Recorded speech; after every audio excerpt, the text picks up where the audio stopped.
Welcome back. It's another beautiful Southern California day. It's about 70 degrees out here. A little bit of clouds up there, nothing bad. Slight breeze, nothing like the crazy wind we've been having lately, but let's get to it. Today we are going to I need to push the Project Gramps out into the driveway so I have room in the garage to actually work on the engine, take it apart, stuff like that, and I will also clean up a little bit around here. But other than that, yeah, I got to get this car into the driveway so I can actually have room to take apart the other engine and start transferring stuff over. So that's what we're going to do. Before we do that, I have more parts. Some I decided to replace, just some I've been waiting on. So actually I think I'm missing a part too. I might have another part still in the car, but another shout out to Matt, Steve, and Daniel at Reimagined Wraps.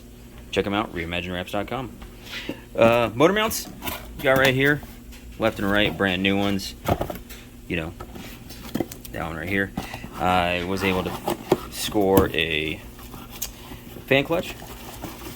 Got a new one because I don't want to find out. I don't want to find out the hard way that the fan clutch is kaput. So, but other than that, this one looks decent quality. I don't think it's any knockoff or anything like that. So. And then decided to go ahead and, if I could get this box open with one hand, replace belt tensioner. Got a brand new one just in case, you know, because why not? And I don't know why, but they included a $100 wine voucher. Anybody want that? NakedWines.com. Use your code and your password. Have a good one. So, got the car out of the garage here, onto the driveway. You know, if you try to turn the steering wheel and you don't have any power steering, the power steering pump, if the power steering pump and reservoir are way over here, then you're going to trip a little bit. But, one thing I haven't mentioned yet, what I plan on doing is, I am going to do, some of you might cringe at this because you guys love the cream colored valve covers, but I'm not 100% a fan of it. I'm not going to do it to these ones. I'm going to do it to the ones that are on the heads over there. But it'll give it a finish closely resembling this. I mean, not closely, but more resembling this than this. So it's going to have a decent finish on it like that once I get it. Before I reinstall those, I'm going to use that wrinkle finish on there, the black, you know, just a little personal touch. Okay, so here we are. I am going to start with the motor mounts, taking off that, like I said before, that's a 17 millimeter.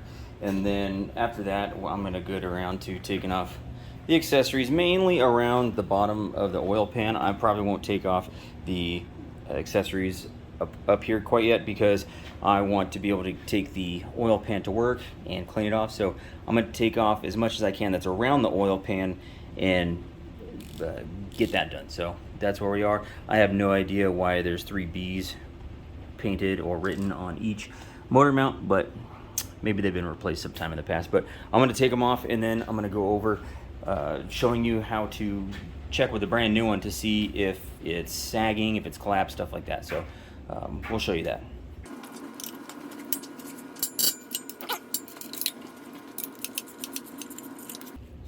And as you can see, when you go on, you do have a little locating notch right there for when you actually go back on. It helps you get the motor mount in just the right spot.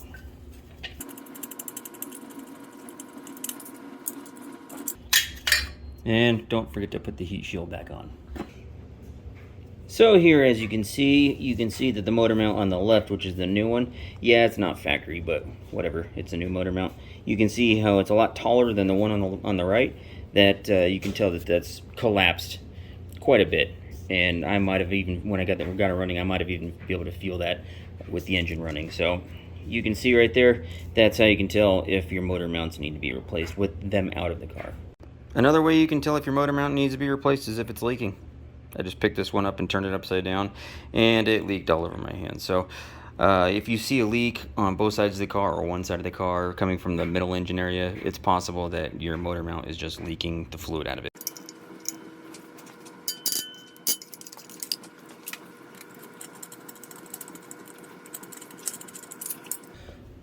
Yep, you can see this one right here starting to leak.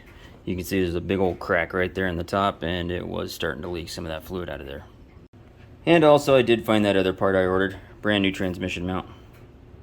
Focus. Focus phone. There you go. Brand new transmission mount.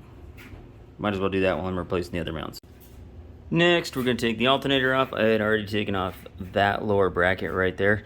There's one more bolt right there that goes to that bracket, which should be a 13 millimeter. And then I'm going to have to take off the 13 millimeter right here for the power cable that comes a part of the lower harness that I am going to attempt to rebuild, which I'm not 100% sure I can, because these connectors right here, you can see in there all the wires that have lost all the insulation on them right there. I don't know if I'm going to be able to rewire anything onto those or resolder something that close to those pins right there. I'm not 100% sure if I'm going to be able to get those pins at all. I'll have to check at work to see if I can get those. If not, repin those, put some new pins, some new wires, stuff like that. So I'm going to have to do a little bit more looking into that. But on this one, you have the harness that goes to the starter. Then you have all the connectors right here for the oil pressure switch right there. Then the oil level sensor, which is right back there.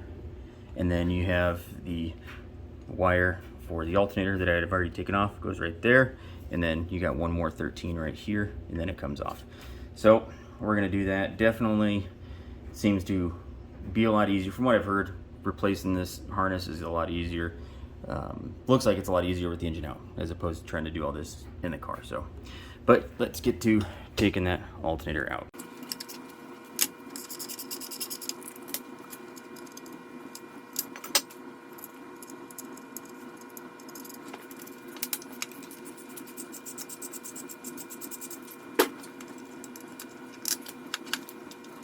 There we go. Factory alternator. Gonna reuse that. I know I drained this in a previous video, but it's had time to settle. I mean, settle more than it already has, I guess, but I'm gonna drain it or remove this just in case there's any more that's dripped down. There we go. Yep. See?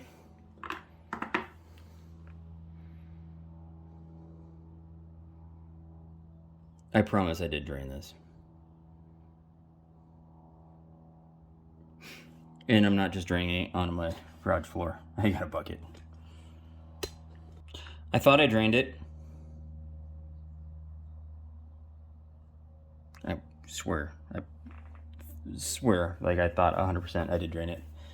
But maybe not. We'll come back when it stops draining. Well, let's see what the oil filter looks like. I never took that off either. It's another 13 millimeter.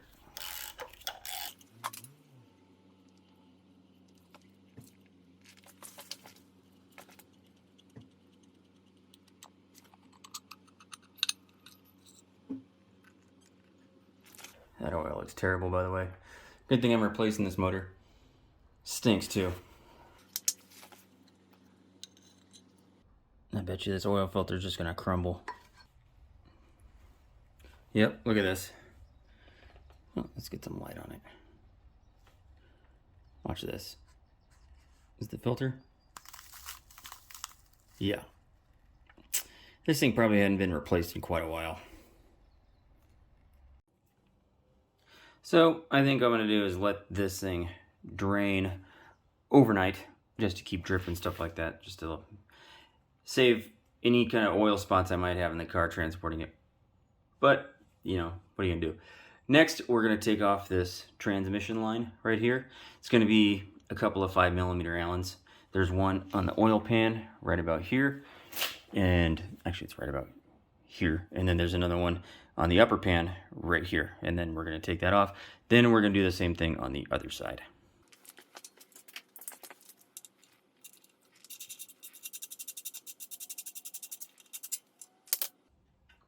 Don't lose that bushing.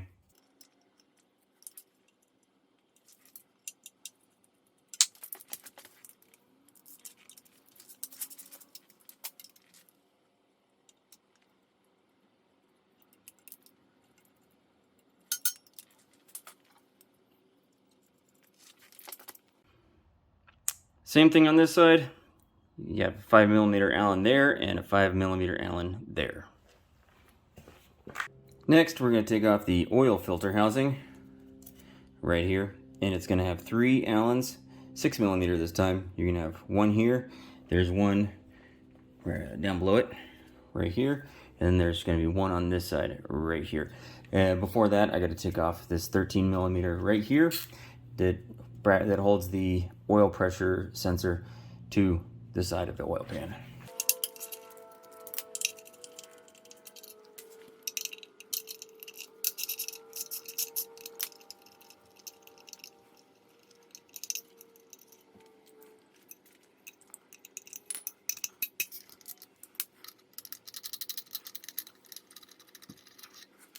Now these bolts do have specific locations. You can see the one I just took out of that side is that big, and the first one I took out is that big, so.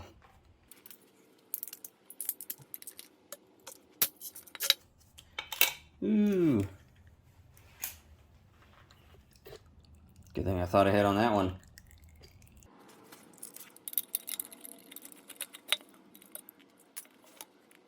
Next, we're going to take off this bracket, which we're going to need a short 13, or a short 13 only, or a long 13 on that one and a short 13, or just use 2 short 13s.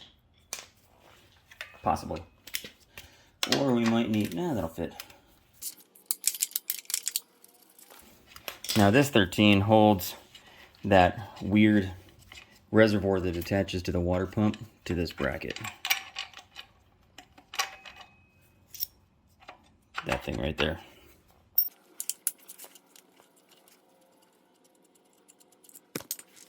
Almost done on this side. Next, we got to take off the passenger side motor mount arm because you have the connector for the NOx sensor that goes underneath that motor mount arm. You can see where it would mount right there, but that's where it's gonna, you have to take that off to get to it, and then we're gonna have to take off the dipstick tube, which is right there, and it's gonna go right up the front. So hopefully that just pulls right up after you take off the bolt. And these are 15mm.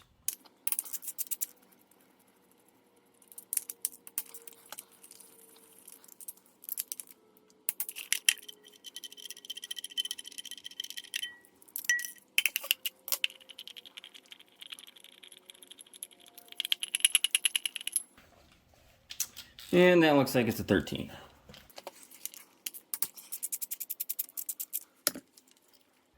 There we go. Now let's try to get that oil dipstick tube out of there. Oil dipstick tube here was a 6mm bolt. Sorry, I forgot to hit record. Now, it does just pull up out of the oil pan. You know what? What I'm gonna do to get the oil pan off, I'm not gonna remove this all the way because then I'm gonna have to remove the water pump and some of these accessories, or the spark plug wire harness routing guide here, because it's hitting that and it's probably hitting something because it kind of curves up and then behind all those things. But it's loose enough down here, as you can see, that I could just drop the oil pan, no big deal. So I'll do that. I might have to remove all these accessories anyways, because to get to the bolts that go across the front of the oil pan, I'm going to have to remove the crank pulley. To remove the crank pulley, as you can see, I got to remove the tensioner. I got to remove that pulley, at least that pulley, probably the water pump also. And that's probably about it. But pretty much I got to remove all that stuff anyways. So, I mean, I could probably leave the air pump and the AC compressor there, possibly, maybe, I don't know. I mean, those are going to get transferred over anyway, so I might as well. But so your tensioner, your belt tensioner, 19mm bolt in the middle. You're going to have to loosen up this right here so you can move it back and forth. You can also hear, another way to check your pulleys, you can hear this. See how dry that bearing sounds? Let's see if I can get a better sound of it here.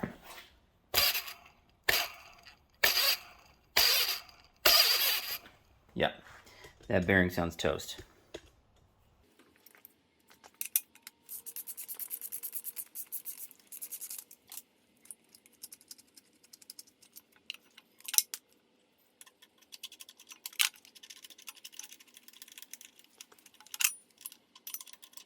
That, as you can see, comes off the back. And don't forget this shim right here. And this is reverse thread too. And the shim actually goes on after the adjuster. This fell off first. This goes on, goes just like that. Next, we're going to take off that pulley.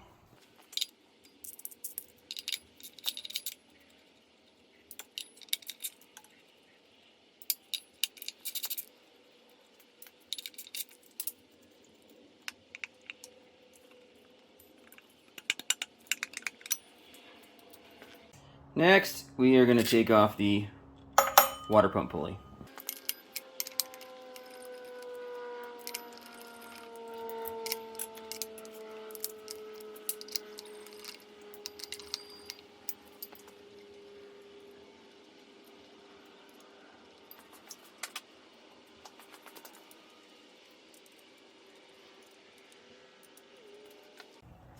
Next, we're going to take off the crankshaft pulley, but not the balancer. I don't have my 1/2-inch impact with me, so I'm going to have to bring that home from work tomorrow to do that, and then we can get the actual balancer off. But right now, to get this out from around there, because this bolt, as you remember in the earlier video, taking the other engine apart was really tricky to get to because that tube's in the way.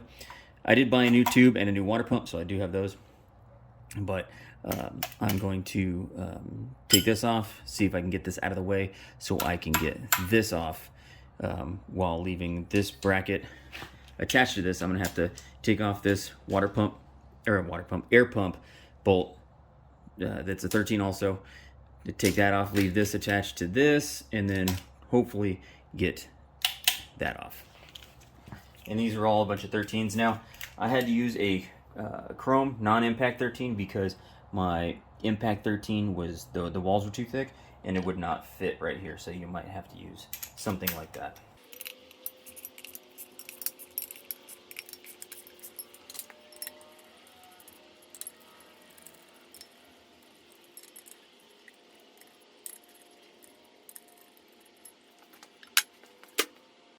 Next, we're going to try to get that off.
Really long bolt on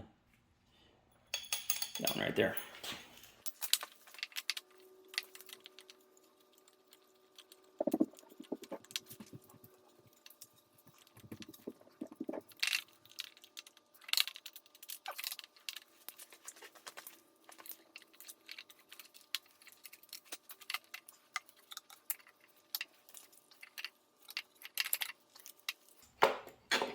Like I said, I got a new one.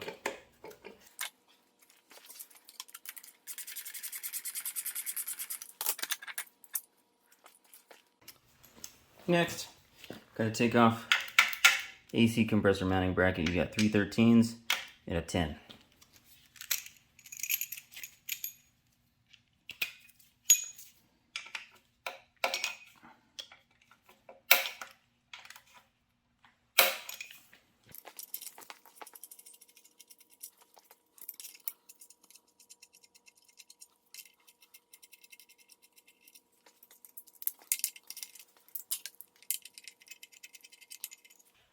Next, I'm going to take off the AC compressor, and I'm going to take it off with the lines attached.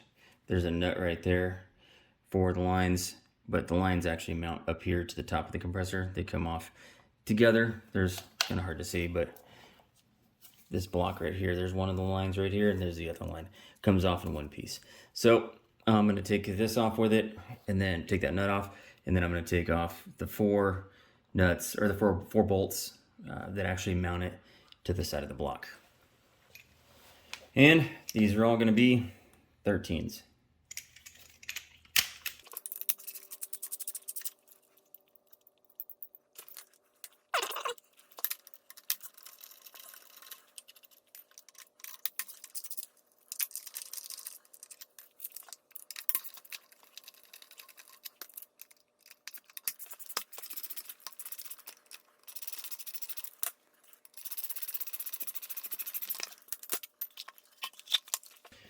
Okay, same thing with the knock sensor on this side.